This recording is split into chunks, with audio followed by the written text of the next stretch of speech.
Assalamualaikum teman-teman. Seperti biasa sebelum mulai Mimin mendoakan semoga teman-teman semua selalu dalam keadaan sehat walafiat. Oke, kali ini kita akan melanjutkan Martial Master versi novel bagian 672. Bagi yang baru bergabung, selamat bergabung. Dan bagi yang belum subscribe dulu lah agar Mimin tambah semangat lagi nih bikin videonya. Oke, kalau sudah kita langsung masuk ke isi ceritanya.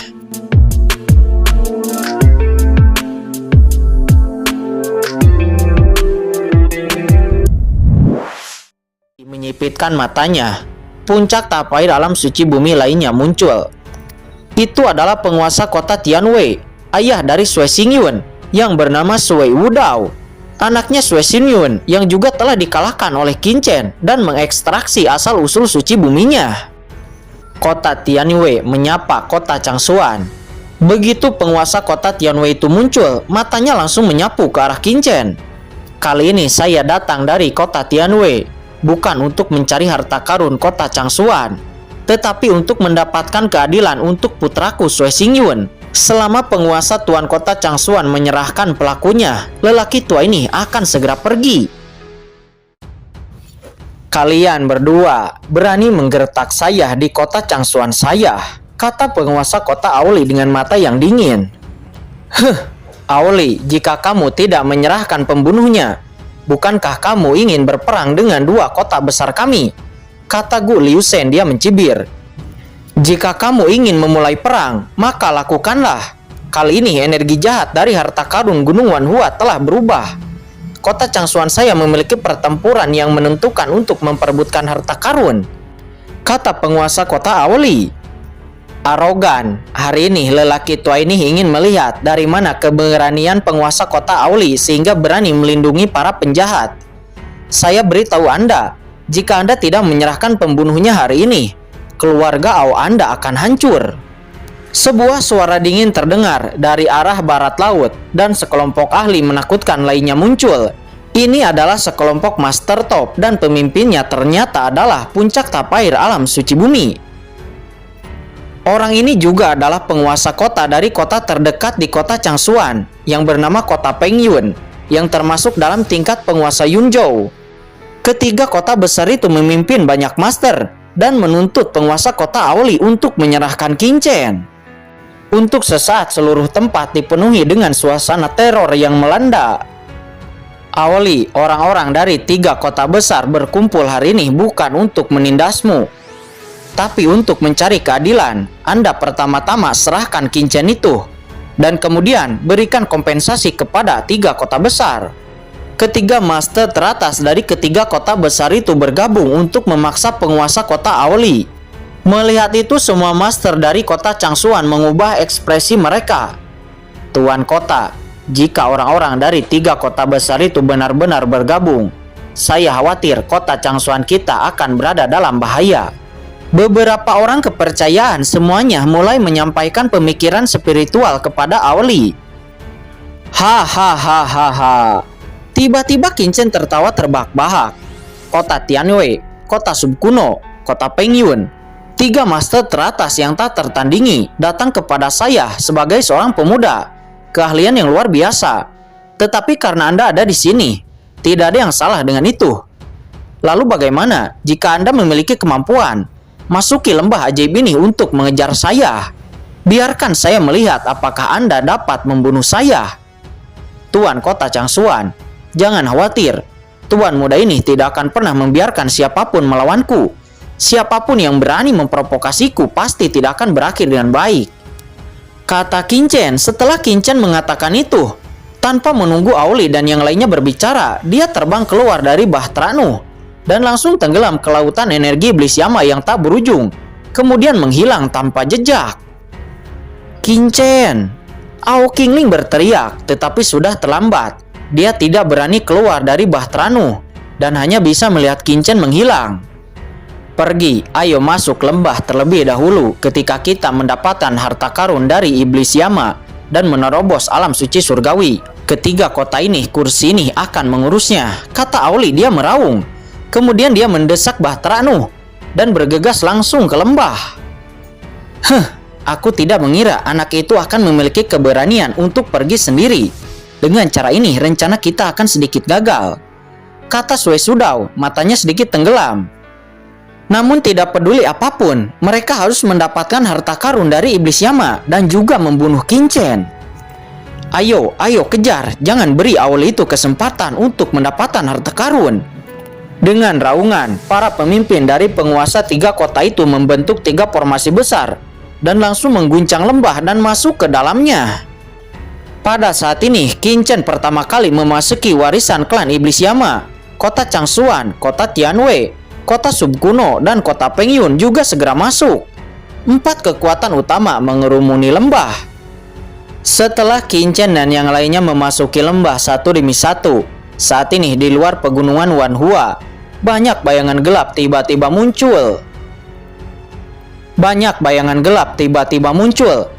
Bayangan gelap ini memancarkan suasana dingin, dan mereka berpakaian seperti sang pembunuh yang sebelumnya ingin membunuh Ao Qingling. Mereka nampak berdiam diri di luar lembah, nampaknya sedang menunggu kedatangan seseorang. Boom! Raungan terdengar, dan puncak tapair alam suci bumi lainnya datang. 2 orang di puncak alam suci bumi yang tak tertandingi turun dari kejauhan. Salah satunya berpakaian hitam dan seluruh tubuhnya terbungkus di dalamnya, tidak ada yang bisa melihatnya. Dan yang satunya lagi nampak dingin dan pucat. Tubuhnya sangat dingin. Tubuhnya memancarkan napas jiwa yang aneh. Jika Auli ada di sini, dia akan dapat mengenalinya secara sekilas. Karena bahwa orang ini sebenarnya adalah Luo Xin, pemimpin dari keluarga api jiwa, racun suci yang tiada taranya. Dan di belakang Luo Xin ada sekelompok orang kuat dari keluarga api jiwa, dan Li Dongyu juga ada di antara mereka. Pada saat ini, Li Dongyu tidak hanya luka-lukanya sembuh, tetapi aura di tubuhnya ternyata lebih menakutkan. Itu seperti semacam keagungan. Saudara racun, apakah Anda yakin bahwa putra pertama Li Dongyu juga akan memasuki harta Iblis Yama ini? Meski lelaki tua ini telah menanyakan banyak informasi di sini, masih banyak bahaya di dalamnya. Jika putra pertama Li Dongyu tidak hati-hati, kemungkinan besar dia akan jatuh, kata pria berbaju hitam itu. Dia berkata kepada Luo Xin, "Senior, saya berterima kasih kepadamu karena telah mengobati lukaku. Tapi Qinchen juga telah memasuki harta karun itu, dan saya harus membunuhnya secara pribadi untuk menghilangkan kebencian saya," kata Li Dongyu. Dia menggertakkan giginya. Luo Xin melirik pria berbaju hitam itu lalu berkata, "Saudara tidak perlu khawatir, Li Dongyu akan masuk bersama kita. Lagi pula dia harus memenggal kepala Qinchen itu sendiri. Lalu kemudian dia dapat membuka kunci iblis putra sulung Li Dongyu." Hahaha, keluarga api jiwa sungguh menakjubkan. Pria berpakaian hitam itu tertawa. Organisasi Wukong misterius ini telah bergabung dengan keluarga api jiwa. Keluarga api jiwa secara diam-diam telah bergabung dengan organisasi Wukong. Kedua belah pihak merasa cocok dan bekerja sama. Tetapi untuk organisasi Wukong, keluarga api jiwa juga memiliki rasa takut. Karena organisasi Wukong ini jelas merupakan kekuatan yang sangat menakutkan. Menurut pengetahuan Luo Xin, para pria berbaju hitam ini hanyalah kelompok tingkat menengah dari organisasi Wukong. Di atasnya ada karakter yang lebih kuat, yang sangat menakutkan. Mereka semua telah masuk. Kota Tianwei, kota Subkuno, kota Pengyun, dan kota Changsuan. Penguasa dari 4 kota besar itu telah masuk. Kali ini seluruh pasukan itu akan dihancurkan oleh kita dalam warisan iblis. Setelah rencana kita berhasil, keluarga api jiwa akan duduk di Yunzhou, kata pria berbaju hitam itu. Duduk di Yunzhou. Mata racun Luo Xin meledak menjadi cahaya yang membakar. Mari kita bicara tentang harta di sini terlebih dahulu, dan anak bernama Qinchen yang memiliki latar belakang yang luar biasa dan kekuatan yang aneh. Dapatkah organisasi Anda mengetahui asal-usul anak itu? Kata Luo Xin. Anak itu. Tatapan pria berpakaian hitam itu menyipit. Asal-usul anak itu memang sangat aneh. Sebelumnya seorang pembunuh dari organisasi Wukong saya akan membunuh Ao Qingling di kota Changsuan. Dia ingin memberi pelajaran kepada Aoli, tetapi dia dikalahkan oleh anak itu. Sebelumnya kami tidak punya waktu.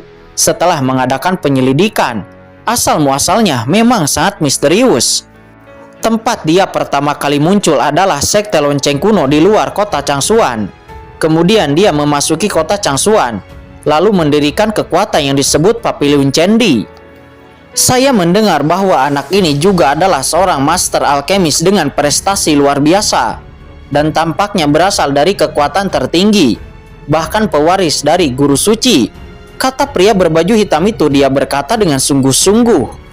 Mendengar itu, racun Luo Xin terkejut dan mengubah ekspresinya dengan takjub.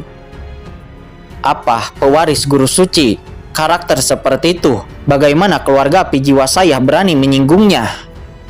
Kata Luo Xin. Jangan terlalu khawatir, ini hanyalah rumor. Dan meskipun dia adalah keturunan guru suci, apa yang bisa dia lakukan? Kali ini Auli membawanya karena dia merasa bahwa anak ini memiliki keberuntungan dari guru suci. Selanjutnya kita akan menunggu. Temukan anak itu terlebih dahulu dan kemudian penggal kepalanya. Lalu setelah itu telan semua asal-usulnya. Nada pria berpakaian hitam itu nampak bersemangat dan dia berkata dengan muram. Jika pihak lain benar-benar keturunan dari guru suci, itu adalah tambahan suplemen bagiku, kata pria berbaju hitam. Hati Du Luo Xin terasa dingin. Organisasi Wukong ini benar-benar gila. Hanya berpikir untuk memburu keturunan guru suci. Du Luo Xin sendiri sangat bersemangat. Namun Du Luo Xin lebih takut kepada organisasi Wukong. Hanya dalam beberapa hari, mereka tinggal bersama Qin Chen di rumah tuan kota. Dan mereka tidak mengetahui berita spesifik tentang Qin Chen. Tetapi organisasi Wukong ini dengan mudah mendapatkannya. Ini artinya, pergi, ayo masuk. Dikabarkan bahwa ada harta karun yang ditinggalkan oleh ras iblis Yama. Kita harus mendapatkannya, kata pria berpakaian hitam itu. Matanya berkilat dan seluruh tubuhnya memancarkan niat jahat yang membuat orang sangat merasakan bahayanya. Sebuah bola ajaib muncul di tangannya dan lingkaran hitam tak terlihat segera menyelimuti semua orang, menghindari semua orang dari erosi energi sihir iblis Yama. Selanjutnya sekelompok orang itu langsung bergegas ke dalam lembah lalu menghilang. Xin berpindah kepada Qin Chen. Energi iblis Yama di sini sangat kaya. Jika klon ada di sini, itu pasti akan menjadi tempat yang bagus untuk klon berlatih cara sihir. Energi iblis ini mengandung aturan dan rahasia cara sihir yang sangat mengerikan. Ini adalah tempat yang sangat baik untuk klon. Tetapi tidak apa-apa, aku akan mengirim semua energi iblis ini ke dalam cakram Gyokian Kun terlebih dahulu, kata Qin Chen. Setelah memasuki lembah iblis ini, Qin Chen tampaknya telah memasuki ruang tanpa batas. Ruang ini sangat rumit, tidak dapat membedakan arah, dan memiliki lorong yang tak terhitung jumlahnya. Dan setiap lorong mengarah ke tempat yang tidak diketahui. Qin Chen mendesak aturan ruang untuk merekam ruang dan wilayah yang dia alami. Dan dia tidak takut tersesat ataupun jatuh ke dalamnya. Kemanapun Qin Chen lewat, sejumlah besar energi iblis Yama memasuki cakram Gyokian Kun dan ditelan serta diserap oleh kristal ajaib. Di atas kristal ajaib, cahaya menjadi lebih kuat dan lebih kuat. Dan bahkan pesona sihir kuno tak berujung mengalir ke dalamnya. Sementara Qin Chen sendiri merasakan aturan mendalam dari klan iblis Yama dan memperkuat kekuatan Qin Chen. Namun Qin Chen hanya memahami aturan dan tidak menghirup kekuatan energi iblis Yama ke dalam tubuhnya agar tidak mencemari esensi sucinya. Sesaat kemudian tiba-tiba Qin Chen mengerutkan kening. Ya, sepertinya seseorang mendekat. Awalnya dalam energi iblis ini Qin Chen hanya merasakan energi iblis yang tak ada habisnya. Tetapi setelah pembentukan suasana energi iblis, persepsi Qin Chen di sini segera meningkat. Dan dia tiba-tiba menemukan beberapa aura yang kuat mendekat. Aura ini cukup mengerikan, setidaknya adalah tapai alam suci bumi teratas. Yang kuat telah menyusul, sangat cepat. Qin Chen terkejut, dia terus bergerak maju. Bagaimanapun seseorang begitu dekat dengannya. Jika itu hanya master alam suci bumi biasa, maka Qin Chen akan bertarung. Tetapi Qin Chen merasa bahwa itu adalah sekelompok alam suci bumi yang menakutkan. Dan tentu saja Qin Chen tidak akan terjerat untuk bertarung dengan mereka. Qin Chen terus bergerak maju dan menghindari orang-orang itu. Selanjutnya Qin duduk bersila, mendesak makna mendalam dari klan iblis dan segera persepsinya dengan cepat terisi dan banyak informasi kacau datang. Qin memejamkan mata dan merasakan informasi yang disampaikan dari energi iblis Yama.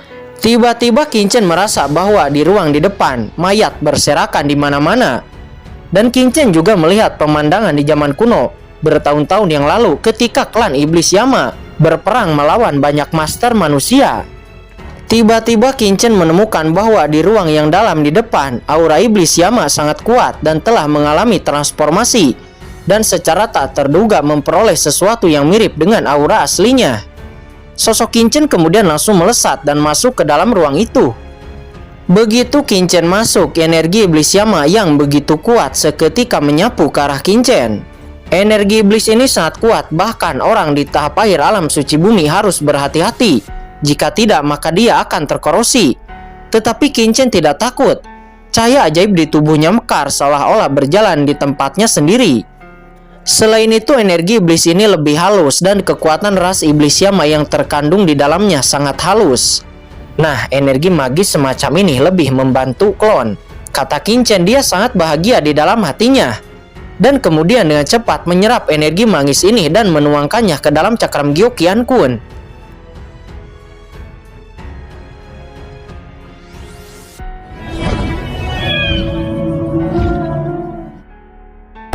Oke guys, sudah dulu ya. Jangan lupa subrek biar lanjut terus ceritanya. Bagi yang sudah subrek, mudah-mudahan dimudahkan rezekinya. Mimin undur diri. See you next and goodbye.